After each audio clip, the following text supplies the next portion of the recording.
Hello friends, Ayesha study centre में आपका स्वागत है। आज हम लोग एशियंट हिस्ट्री का हड़प्पा सिविलाइजेशन देखेंगे। उसका एनसीईआरटी का टोटल क्वेश्चन देखेंगे, कितने क्वेश्चन बन सकते हैं इसमें।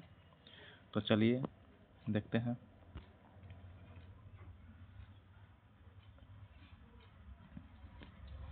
पहला क्वेश्चन है, कौन से भारतीय इतिहास ने मोहनजोदड़ो की खोदाई के लिए प्रारंभ कराई थी?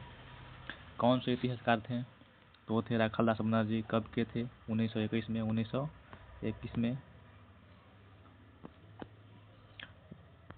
1921 में भारतीय पुरातत्वविदों ने खुदाई शुरू की, जिसमें राखालदास बनर्जी ने सिंध में मोहनजोदड़ो स्थल का उत्खनन कराया था।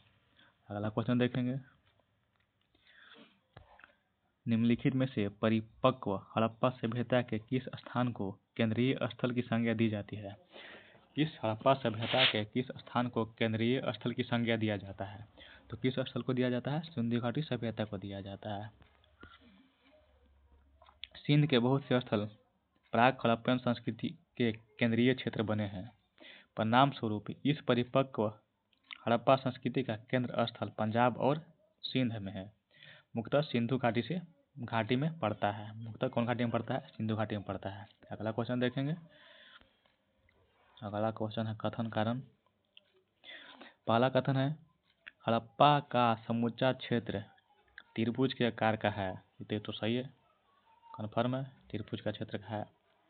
दूसरा कथन क्या कर रहा है? यह क्षेत्र लगभग 12,99,600 वर्ग किलोमीटर में है। ये भी सही है। तीसरा कौन सा हो जाएगा? कथन में कौन सा संदर्भ सही है? एक और दोनों सही है। अगला क्वेश्चन देखेंगे, इसका डिस्कशन देख लेते हैं पहले। ईसा से पूर्व 3री और 2री शताब्दी में संसार भर में किसी भी संस्कृति क्षेत्र का हड़प्पा संस्कृति रहा है। क्षेत्र से बड़ा नहीं था। हड़प्पा का समूचा क्षेत्र त्रिभुज के आकार का है। इसका पूरा क्षेत्रफल लगभग 12,99,600 वर्ग किलोमीटर में फैला है। यह प्राचीन मिस्र और मेसोपोटामिया से भी निश्चित बड़ा है। अगला क्वेश्चन देखेंगे। कितने हड़प्पाई स्थलों को नगर की संज्ञा दिया जाता है? हड़प्पा सभ्यता कितने ऐसे नगर हैं, स्थल हैं जिनको नगर की संज्ञा दिया जाता है? तो कितने नगर हैं? 7 हैं। अगला क्वेश्चन देखेंगे, पांचवा क्वेश्चन कहता है,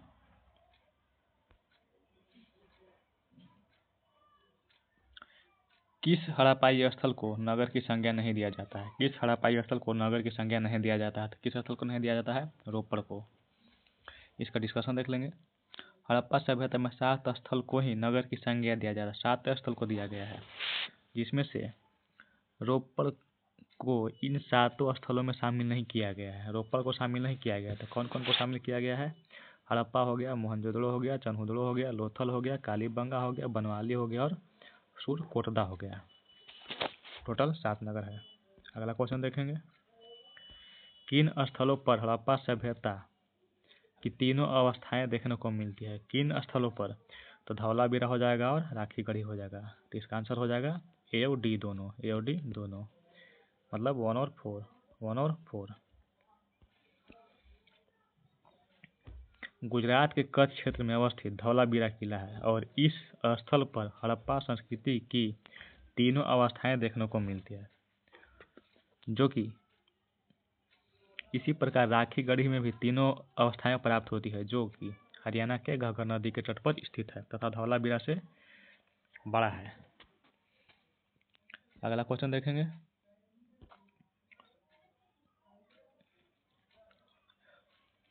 हड़प्पा के उत्तरम तथा दक्षिणतम क्षेत्र का प्रतिनिधित्व करते हैं स्थलों को यूं को देखिए और पहचानिए। तो मांडा हो जाएगा, दायमाबाद, यही सही है। इसका आंसर है ये। अगला क्वेश्चन देखेंगे, इसका डिस्कशन देख लेते हैं। उत्तर मांडा जम्मू कश्मीर, दक्षिण में दायमाबाद महाराष्ट्र हो गया, पूरब में आलमगीरपुर उत्तर प्रदेश, पश्चिम में सुतका-गंडोर बलूचिस्तान के स्थित में। अगला क्वेश्चन देखेंगे। 8 नंबर क्वेश्चन देखेंगे। किस सभ्यता को सरस्वती सभ्यता के नाम से जाना जाता है? किस सभ्यता को सरस्वती सभ्यता के नाम से जाना जाता है? तो हो जाएगा हड़प्पा सभ्यता। इसका आंसर हो जाएगा हड़प्पा।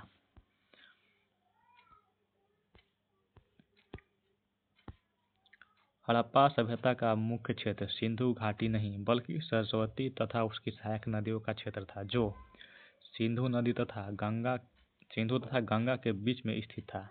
इसीलिए कुछ विद्वान इसे सरस्वती नदी सिंधु सरस्वती सभ्यता कहते हैं और कुछ लोग इसे सरस्वती सभ्यता के नाम से भी पुकारना पसंद करते हैं। अगला क्वेश्चन देखेंगे। कथन है, मोहनजोदड़ो में विशाल स्नानागार के पास पश्चिम की और ईंटों से बने 27 खंड प्राप्त हुए हैं। इसमें दूसरा कथन देखेंगे, इन संरचनाओं को अन्नागार या कठोर के रूप में पहचाना गया है। क्या दोनों कथन सही है? तो इसमें हो जाएगा दोनों कथन सही है, ये भी सही है और ये भी सही है। तो इसका आंसर हो जाएगा 1 और 2 मतलब सी। अगला क्वेश्चन देखेंगे,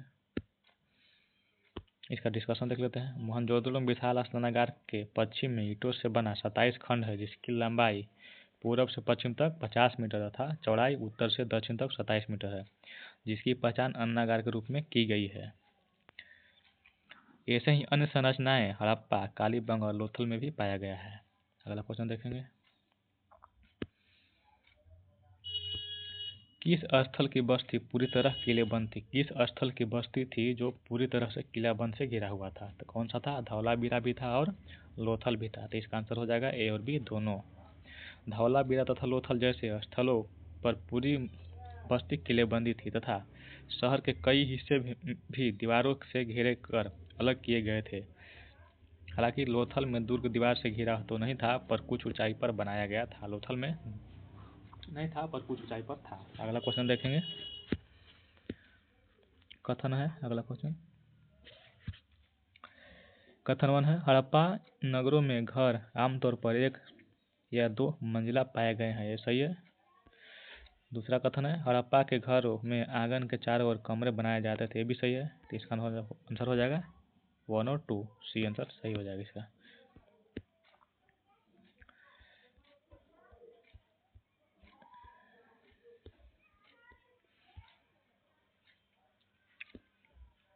बारह नंबर क्वेश्चन देखेंगे, हड़प्पा कालीन बनाई गई ईंटों का औसत आकार क्या होता था?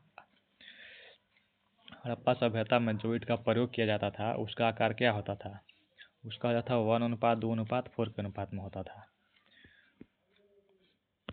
हड़प्पा सभ्यता में ईंटों का प्रयोग मुख्यतः घर के निर्माण में तथा परकोटे के दीवारों के निर्माण में किया जाता था। हालांकि दोनों आकारों की ईंटें में मोटाई, चौड़ाई और लंबाई का अनुपात समान होता था। इस प्रकार ईंटें सभी बस्तियों में प्रयोग की गई थी। अगला क्वेश्चन देखेंगे। कथन 1 है, हड़प्पा कालीन सड़कें व गलियां एक दूसरे को अधिक कोण पर काटती थी। तो नहीं, ये गलत है। क्या पर काटती थी? समकोण पर काटती थी, समकोण पर। दूसरा कथन है, हड़प्पा कालीन सभी सड़कों तथा गलियां एक ग्रिड पर बनाया गया था। हाँ, तो ये कथन सही है। दूसरा कथन सही है। तो इसका आंसर हो जाएगा केवल 2, बी आंसर हो जाएगा। हड़प्पा सभ्यता की सड़कें व गलियां और उनके किनारे बनी इमारतें की पंक्तियां एक दूसरे को पूर्व पश्चिम और उत्तर दक्षिण की ओर संपूर्ण बनाते हुए काटती थी। ऐसा प्रतीत होता था कि सड़कों तथा गलियां को लगभग एक ग्रिड प्रति में बनाया गया है। अगला क्वेश्चन देखेंगे, हड़प्पाई समाज मोटे तौर पर कितने वर्गों में बटा हुआ था? कितने वर्ग में बटा हुआ था? 3 वर्गों में। कौन कौन सा था? हड़प्पाई समाज लगभग 3 वर्गों में बटा हुआ था। पहला था विशिष्ट वर्ग, जो नगर दुर्ग से जोड़ा गया था। दूसरा था खुशहाल मध्यम वर्ग। तीसरा था कमजोर वर्ग, जो नगर के निचले हिस्से में रहता था। अगला क्वेश्चन देखेंगे, हड़प्पा सभ्यता के लोग की धार्मिक अवस्थाएं के संबंध में कथनों पर विचार कीजिए। पहला कथन क्या है? मिस्र और मेसोपोटामिया की तरह हड़प्पा में भी मंदिरों का साक्ष्य प्राप्त हुआ है। तो एक गलत है, इसमें मंदिर का निर्माण कहीं मतलब उसका दिखाया नहीं गया है। अगला क्वेश्चन, दूसरा कथन देखेंगे,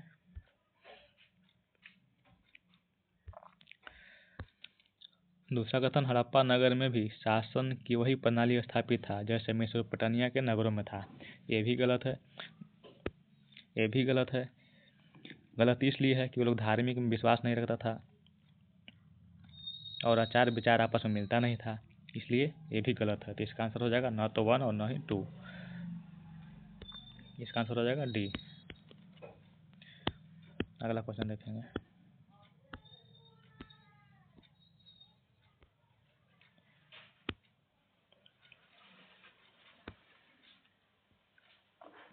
अगला क्वेश्चन क्या कर रहा है, हड़प्पा सभ्यता के संदर्भ में निम्नलिखित कथनों पर विचार करें।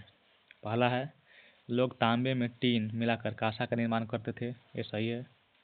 दूसरा है, मोहनजोदड़ो से सूती कपड़े के साज प्राप्त हुए हैं, ये भी सही है। तीसरा है, हड़प्पाई लोग नाव बनाना नहीं जानते थे, ये गलत है क्योंकि ये जानते थे नाव बनाना। चौथा है, हड़प्पाई कारीगरों मणियों के निर्माण में निपुण थे, ये सही है। तो इसका आंसर हो जाएगा, हालांकि इसमें नहीं है तो तीसरा गलत हो जाएगा, लेकिन सुधार लीजिएगा, ये भी सही है, वो लोग जानते थे। तो इसका आंसर हो जाएगा 1, 2, 3 और 4। इसमें इसका डी आंसर हो जाएगा। डी में एक और जोड़ लीजिए, 3 ऑप्शन सब सही है। 7वां क्वेश्चन देखेंगे, 17वां क्वेश्चन सॉरी। फ्रांस के संदर्भ में निम्नलिखित कथनों में कौन सा कथन सही है। पहला है, ये प्राकृतिक रूप में पाया जाने वाला तरल पदार्थ है, ये गलत है। इसका उपयोग हड़प्पावासी मादक पदार्थ के रूप में करते थे, ये गलत है। इसे हड़प्पावासी कृत्रिम रूप में तैयार करते थे, यही सही है, बाकी सब गलत है। इसका आंसर हो जाएगा सी। इसका आंसर हो जाएगा सी, यही सही है। अगला क्वेश्चन देखेंगे।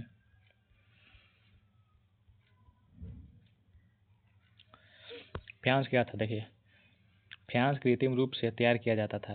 इसमें बालू या स्फटिक पत्थरों के टुकड़ों को गोंद में मिलाकर उनसे वस्तुएं बनाई जाती थी। उसके बाद उन वस्तुओं पर एक चिकनी परत चढ़ाई जाती थी। इस चिकनी परत के रंग प्रायः नीले या समुद्री हरे होते थे। अगला क्वेश्चन देखेंगे। हड़प्पा सभ्यता के बर्तनों में कौन सा दृश्यों का चित्रित किया गया है। हड़प्पा सभ्यता के बर्तनों में कौन सा दृश्यों को चित्रित किया गया है। पहला है ज्यामितीय आकृति, दूसरा है पेड़ पौधे, तीसरा है कथाओं का दृश्य। तो इसका आंसर हो जाएगा तीनों, ये भी है, ये भी है और ये भी है, उपयुक्त हो जाएगा सभी। देखिए हड़प्पा सभ्यता के बर्तनों में चमकीली लाल सतह पर रंगों से चित्र अंकित किए जाते थे। यह दृश्य ज्यामितीय आकृति के पेड़ पौधों तथा जंतुओं के अलावा कहीं कहीं कुछ कथाओं में मिलते हैं, अतः विकल्प सभी सही है। ठीक है, अगला क्वेश्चन देखेंगे।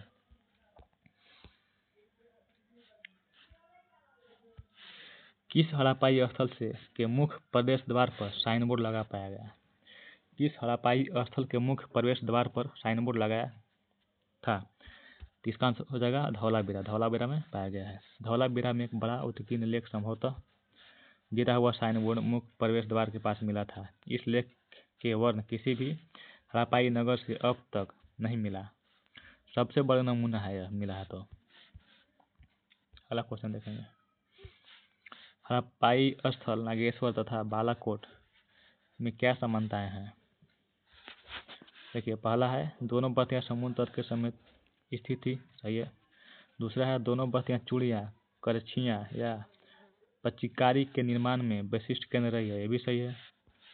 इसका आंसर हो जाएगा दोनों, सी 1 और 2 दोनों हो जाएगा। देखिए हड़प्पाई स्थल नागेश्वर और बालाकोट दोनों बस्तियां समुद्र तट के समीप स्थित था। ये शंख से बनी वस्तुओं जिसमें चूड़ियाँ, करछियाँ या पिचकारी की वस्तुओं का निर्माण का विशिष्ट केंद्र था। अगला क्वेश्चन देखेंगे। हड़प्पाई लिपि का स्वरूप कौन सा है। चित्रलेखात्मक था, आंसर डी हो जाएगा। हड़प्पाई लिपि का स्वरूप चित्रलेखात्मक था, जिसमें लगभग 400 से 500 चिन्हों का प्रयोग किया जाता था। यह लिपि दाईं ओर से बाईं ओर लिखी जाती थी। अगला क्वेश्चन देखें। कथनों पर विचार करें। पहला कथन है, मोहनजोदड़ो से युग की मूर्ति प्राप्त हुई है। दूसरा क्वेश्चन है, सिंधु प्रदेश में भारी मात्रा में आग में फंसी पक्की ईंटों की मृतिका पाई गई है। इसका आंसर हो जाएगा यस, दोनों कथन सही हो जाएगा। इसका दोनों कथन हो जाएगा सही। कथन 1 और कथन 2 दोनों सही है। इसका आंसर हो जाएगा सी। मोहनजोदड़ो से प्राप्त योगी की यावछ मूर्ति और हड़प्पा से प्राप्त 2 छोटी मूर्तियाँ सर्वश्रेष्ठ मूर्तियों के उदाहरण हैं। सिंधु प्रदेश में भारी संख्या में आग में पकी मिट्टी की मूर्तियाँ टेराकोटा से मिली है। अगला क्वेश्चन देखेंगे।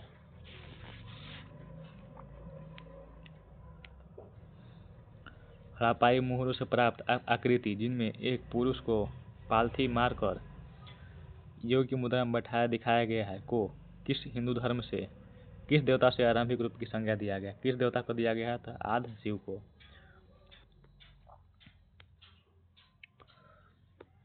हड़प्पाई मुहर पर एक आकृति जिसमें एक पुरुष को पालथी मारकर योगी की मुद्रा में बैठा दिखाया गया है और कभी कभी जिसे जानवरों से घिरा दर्शाया गया है को आदि शिव अर्थात हिंदू धर्म में प्रमुख देवताओं में से एक आरंभिक रूप की संज्ञा दिया गया है।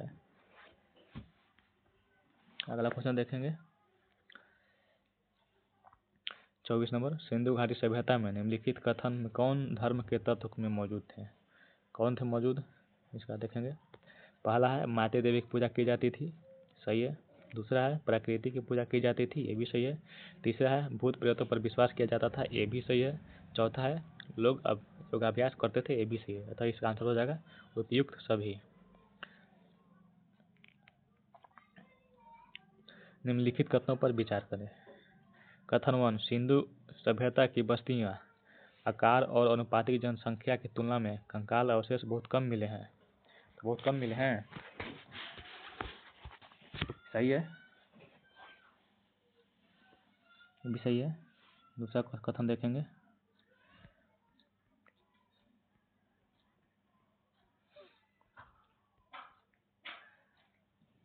कथन कथन आ रहा है, इसका देखेंगे। सिंधु सभ्यता के लोग शवदाह संस्कार की पद्धति अपनाते थे, ये भी सही है। तो इसका आंसर हो जाएगा एक सही है, लेकिन ज़्यादा सही इसका स्पष्ट रूप से नहीं दिया गया है, इसलिए इसका आंसर हो जाएगा ए। कथन ए और आर दोनों सही है, पर आर ए का सही स्पष्टीकरण है। ठीक है, अगला देखेंगे। चलिए डिस्कशन देख लेते हैं। बस्तियों के आकार और उनकी अनुपातिक जनसंख्या की तुलना कंकाल अवशेष बहुत कम मिले हैं। इससे स्पष्ट होता है कि शवदाह की पत्ती के साथ साथ चल रही थी। यह बात वहाँ अस्थि कलश अथवा मनुष्य की हड्डियों के अन्य पात्र की उपस्थिति से साबित होती है। अगला क्वेश्चन देखेंगे। हड़प्पा सभ्यता में सर्वाधिक महत्व पशु को किसे माना है? पशु किसे माना गया है? तो किसे माना गया था? एक सिंह वाला जानवर। एक सिंह वाला जानवर को लोग ज़्यादा महत्व देते थे। हड़प्पा काल में लोग पशु पूजा की प्रचलन था। कई पशु पर मुहरें अंकित है। इनमें सबसे महत्व वाला पशु एक सिंह वाला जानवर यूनिकॉर्न है, जो गैंडा हो सकता है। इसके बाद वाला दूसरा पशु कुबड़ वाला सांड। अगला देखेंगे। हड़प्पाई स्थलों में से किस स्थल पर यज्ञ वेदिका नहीं प्राप्त होती है? किस स्थल से यज्ञ वेदिका प्राप्त नहीं होता है? तो किस स्थल से प्राप्त नहीं होता है? रोपड़ से प्राप्त नहीं होता है, बाकी कालीबंगा से प्राप्त हुआ है, बनवाली से प्राप्त हुआ है और लोथल से प्राप्त हुआ है। इसका डिस्कशन देख लेते हैं।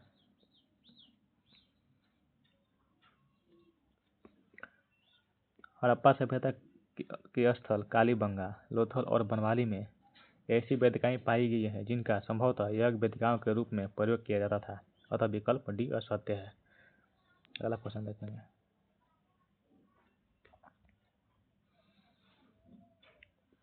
हड़प्पाई लोग कांसे की मुहरों का प्रयोग करते थे? तो करते थे नहीं। दूसरा कथन है हड़प्पाई सभ्यता में एक स्वरूप लिपि तथा मानकी मापतौल की अस्तित्व में थी? तो ये थी। तो इसका आंसर हो जाए सही है, तो केवल 2 आंसर हो जाएगा इसका।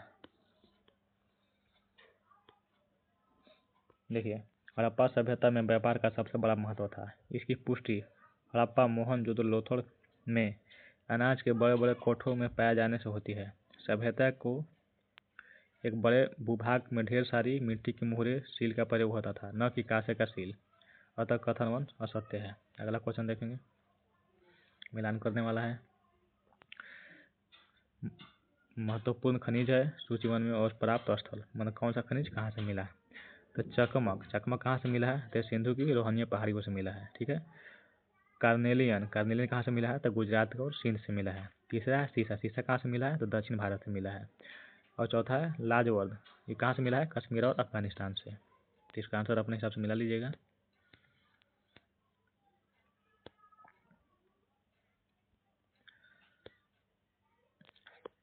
किस हड़प्पाई स्थल से मृदभांडों में जलयान का चित्रण प्राप्त हुआ है? किस स्थल से? तो लोथल से प्राप्त हुआ है। हड़प्पा सभ्यता के मृदभांडों में एक जलयान या नौका का एक मिट्टी का मॉडल लोथल से मिला है, जिसमें मस्तूल और पतवार लगाने के लिए छेद मौजूद थे। इन नौकाओं का चित्रण वैसा ही है जैसा कि आज सिंधु और पंजाब के इलाकों में इस्तेमाल किया जाता है। अगला क्वेश्चन देखेंगे। किस हड़प्पाई स्थल से मिट्टी के बने हल प्राप्त हुए हैं? किस स्थल से मिला है? चोलिस्तान से मिला है और बनवाली से। इसका आंसर हो जाएगा ए और बी दोनों।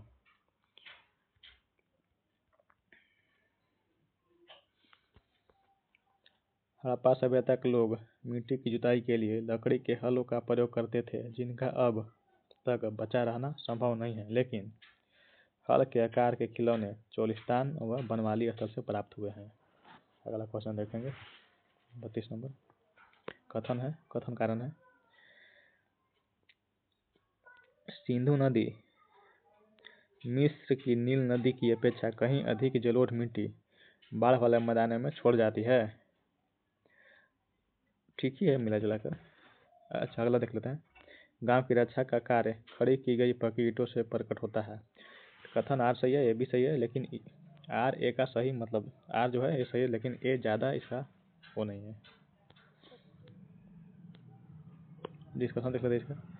सिंधु सभ्यता में उर्वरता का विशेष कारण संभवतः सिंधु नदी के प्रतिवर्ष आने वाली बाढ़ थी, जिसमें गांव की रक्षा के लिए खड़ी की गई पक्की ईंटों का प्रयोग होता था।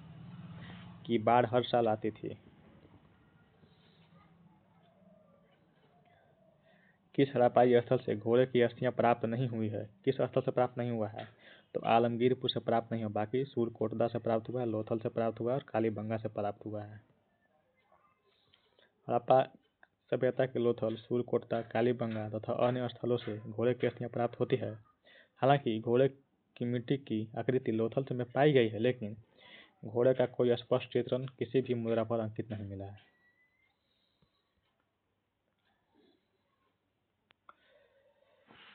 कथन है, देखते हैं, कथनों पर विचार करना है। हड़प्पा सभ्यता के लोग लंबाई मापने के लिए मीटर की व्यवस्था थी, तो ये गलत है हमको लगता है। जहाँ तक लंबाई मापने का कोई वस्तु या उपकरण उपलब्ध नहीं था। अगला क्वेश्चन अगला देखते हैं। गुजरात में स्थलों का बाढ़ की पिंडिका नहीं मिलती है, ये भी गलत है, मिलती है, ये सही है 2 नंबर।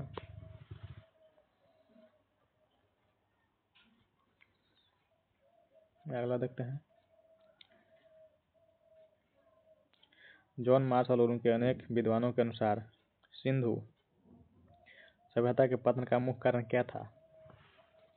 पर्यावरण की खराबी।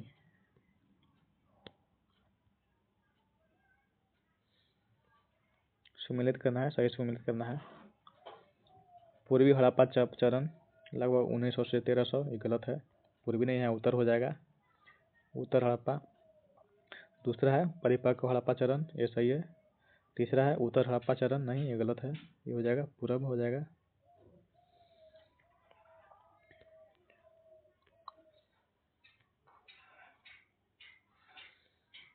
अगला है सेलखंडी सिंधु सभ्यता के मिश्र धातु के पत्थर निर्मित मोहर है, जिसे पर जानवरों का चित्र व लिपि उत्कीर्ण है। क्या सही है? ये गलत है, मिश्र धातु नहीं बल्कि यहाँ पर पत्थर होना चाहिए। दूसरा है सिंधु घाटी से प्राप्त लिपि अभी तक पढ़ी नहीं जा सकी, ये सही है, अभी तक पढ़ा नहीं गया है। अगला ही मिलान करना है। स्थल है और राज्य है, कौन सा स्थल किस राज्य में पाया गया है? तो सूतका गंडोर कहाँ है? पाकिस्तान में है। लोथल कहाँ है? गुजरात में है। बनवाली कहाँ है? हरियाणा में है।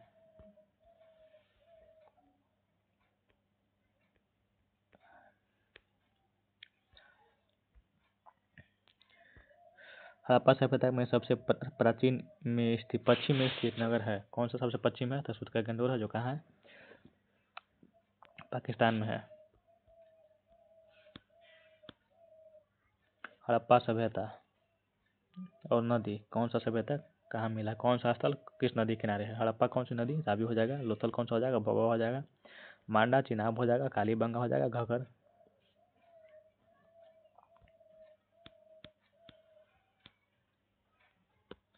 बनवाली एक, कथनों पर विचार करना है। बनवाली एक नवपाषाणिक स्थल है, ये गलती है, नवपाषाणिक नहीं हो जाएगा, ये हड़प्पाई स्थल है। बनवाली हरियाणा में स्थित है, ये सही है। तीसरा है बनवाली से मिट्टी के बने हल की आकृति प्राप्त हुई है, ये भी सही है।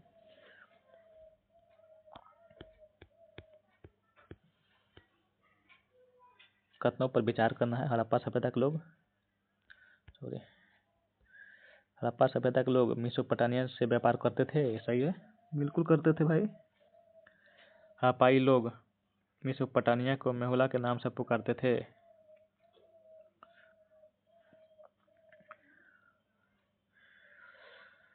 केवल कौन सा असत्य है इसमें, तो इसमें ये गलत है, ये लोग इसका प्रयोग नहीं करते थे, गलत बात है। मेसोपोटामिया के लिए नहीं बल्कि हड़प्पाई लोगों के लिए इसका मेहुला का प्रयोग किया जाता था।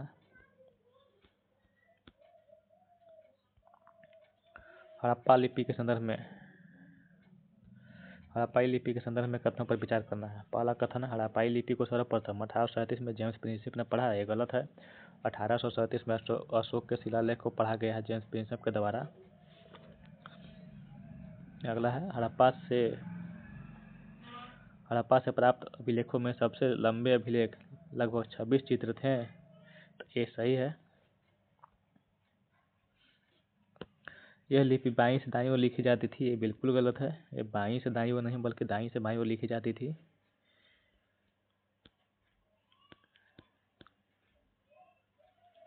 कथन पर विचार करना है। राखालदास बनर्जी ने हड़प्पा सभ्यता कुछ मोहरों की खोज की थी, यहाँ गलत है, कथन गलत है, राखालदास बनर्जी नहीं बल्कि दयाराम साहनी होना चाहिए। दूसरा कथन है दयाराम साहनी ने मोहनजोदड़ो की मोहरों की खोज की थी, ये गलत है, दयाराम साहनी नहीं बल्कि राखालदास बनर्जी होना चाहिए।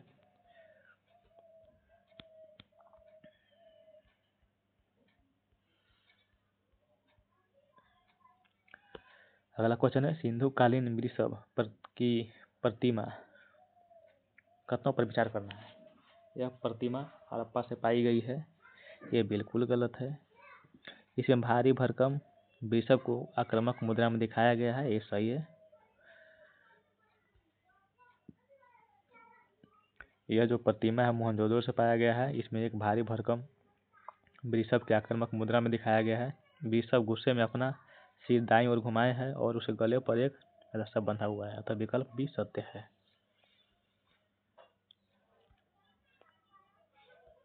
सिंधु घाटी के संदर्भ में निम्नलिखित कथनों पर विचार कीजिए। पहला कथन है यहाँ के लोग साज श्रृंगार और फैशन के प्रति जागरूक थे, बिल्कुल सही है। दूसरा है केश सज्जा की भिन्न भिन्न शैलियाँ तथा पुरुष दाढ़ी मूंछ रखते थे, ये भी सही है। इसका 1 और 2 दोनों सही हो जाएगा। पुरातत्वीय खोजों के अनुसार सिंधु घाटी के लोग साज श्रृंगार और फैशन के प्रति काफी जागरूक थे। उनमें केश सज्जा की भिन्न भिन्न शैलियाँ प्रचलित थी, पुरुष दाढ़ी मूंछ रखते थे तथा स्त्री सुंदर दिखने के लिए सिंदूर, काजल, लाली का प्रयोग करती थी और चेहरे पर लेप लगाती थी, जो आज के समय में होता है। हड़प्पाकालीन लोग सोने का आयात करते थे, बिल्कुल सही है, कर्नाटक से। हड़प्पा लोग तांबे का आयात राजस्थान से, ओमान से करते थे। टीन का आयात आधुनिक ईरान से करते थे, अफगानिस्तान से करते थे, जबकि सोने का आयात आधुनिक कर्नाटक से करते थे। ठीक है, अगला क्वेश्चन देखेंगे, 48 नंबर है। कथन पर विचार करना है। हड़प्पा सभ्यता में कुएं का साक्ष्य प्राप्त हुआ है, प्राप्त नहीं होते थे, ये गलत है, नहीं बल्कि सही मिलता है वहाँ पे। दूसरा है हड़प्पा सभ्यता के लोग कढ़ाईदार वस्त्र से परिचित नहीं थे, बिल्कुल गलत है, वो लोग परिचित थे।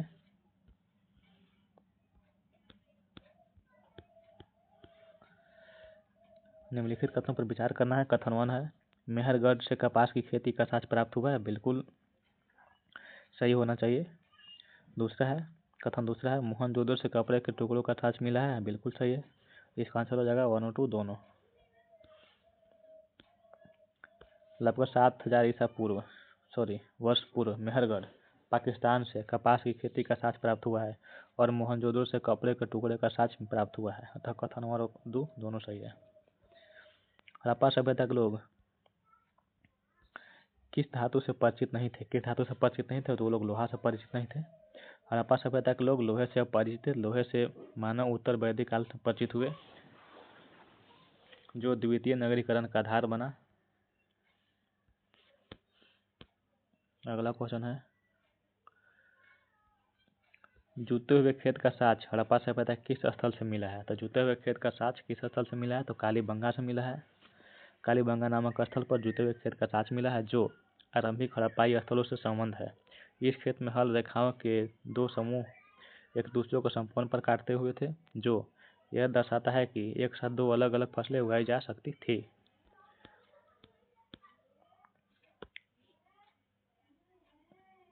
कथनों पर विचार करें। अधिकांश हड़प्पा स्थल अर्ध शुष्क क्षेत्रों में स्थित है, कथन सही है।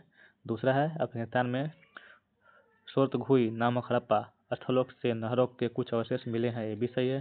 तो इसका हो जाएगा आंसर 1 और 2 दोनों सही है।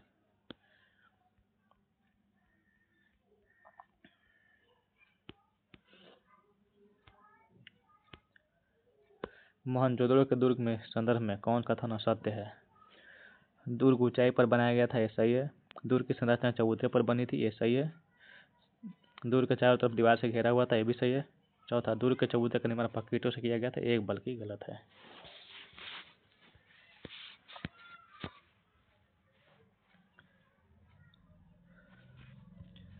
मोहनजोदड़ो से गृह स्थापत्य के संदर्भ में कौन सा कथन असत्य है? मोहनजोदड़ो के आंगन में केंद्रित आवास नहीं मिलते थे, बिल्कुल गलत है। मिलते थे। भूमि तल पर दीवारें खिड़कियां नहीं होती थी, ये सही है। हर घर में एक स्नानागार होता था, ये भी सही है। कुछ घरों में दूसरे तल पर जाने के लिए बनाई गई सीढ़ियां का अवशेष मिले हैं, ये भी सही है।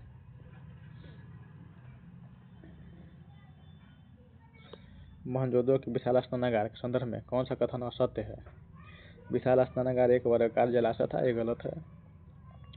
दूसरा, इसके चारों ओर एक गलियारे से घिरा हुआ था, ये सही है। जलाशय किनारे पर ईंटों का प्रयोग जिप्सम के गोले प्रयोग के वक्त किया गया था, ये भी सही है। इसके तीनों ओर कक्ष बने हुए थे, ये भी सही है।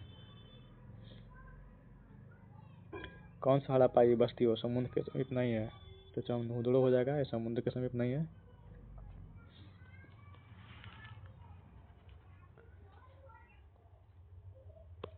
नागेश्वर, बालाकोट तथा लोथड़ ये हड़प्पा बस्तियां समुद्र तट पर स्थित है, जबकि नहुदड़ पाकिस्तान में सिंध प्रांत में स्थित है और ये समुद्री तट बस्ती नहीं है। अगला हो जाएगा, अगला देखेंगे। कथनों पर विचार करें। पहला है, हड़प्पाई नगर शोरतघुई अफगानिस्तान में स्थित है, ये सही है। दूसरा है, यह नगर लाजवर्द मणि के सबसे अच्छे स्रोत के निकट स्थित है, ये भी सही है। इसका आंसर हो जाएगा 1 और 2 दोनों। दिलमुन किस द्वीपीय देश का प्राचीन नाम है? तो बहरीन का है। दिलमुन बहरीन का एक प्राचीन देश है, यह हड़प्पा नगरों के दिलमुन संपर्क समुद्र। अगला क्वेश्चन देखेंगे। हड़प्पाई वाट कथनों पर विचार करें। पहला है, विनिमय बाटों की एक सूक्ष्म या परिशुद्ध प्रणाली द्वारा निमंत्रण था, सही है बिल्कुल। ये बाट सामान्यतः चट नामक पत्थर से बनाए जाते थे, ये भी सही है। तो 1 और 2 दोनों सही हो जाएगा इसमें। पुरोहित राजा की मूर्ति किस हड़प्पाई नगर से मिली है? तो मोहनजोदड़ो से मिला है। पुरोहित राजा की मूर्ति मोहनजोदड़ो नगर से मिली है। इस मूर्ति को पुरोहित राजा की संज्ञा इसलिए दी गई थी क्योंकि पुरातत्वविद मेसोपोटामिया के इतिहास में तथा वहां से पुरोहित राजाओं को परिचित थे और यही समानताएं उन्होंने सिंधु क्षेत्र में ढूंढी। अगला क्वेश्चन देखेंगे।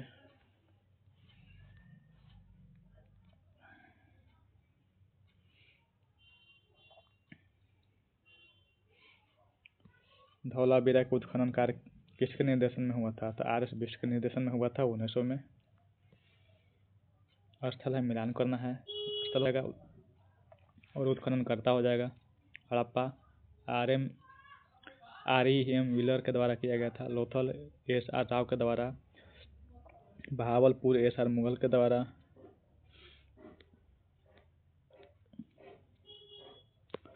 कौन कालीबंगन अगला क्वेश्चन है, कौन कालीबंगन के उत्खनन कार्य का नेतृत्व किया? तो बीबी लाल 1960 में।